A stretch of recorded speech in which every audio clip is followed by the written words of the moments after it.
ॲटलीवर कॅटली,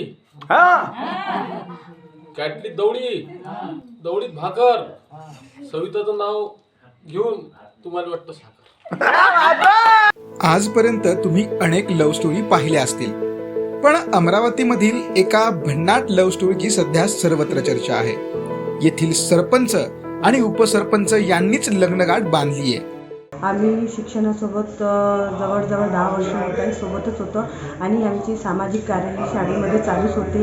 या वाटचालीत करता करता आम्ही पुढंही 2015ला सदस्यपदावर ग्रहण केलं आणि सदस्यपदाची जबाबदारी असतानासुद्धा आमची सामाजिक कार्य चांगले चालू होते आणि यातूनच नंतर पुढे आम्हाला अजून संधी मिळाली सरपंच आणि उपसरपंचाचा.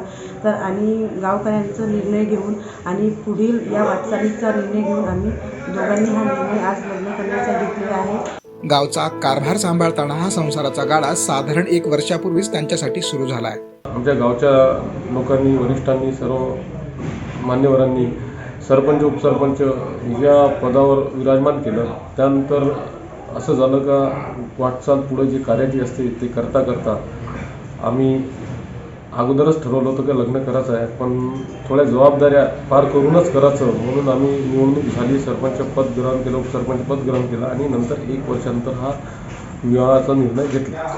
तसं गावगड्याचं राजकारण फार अवघड असतंय, पण आयुष्याच्या वाटेवर सरपंच आणि उपसरपंचाची कायमची युती झाल्याने ही ग्रामपंचायत 5 वर्षांनी बरखास्त होणार नाही एवढं मात्र नक्की.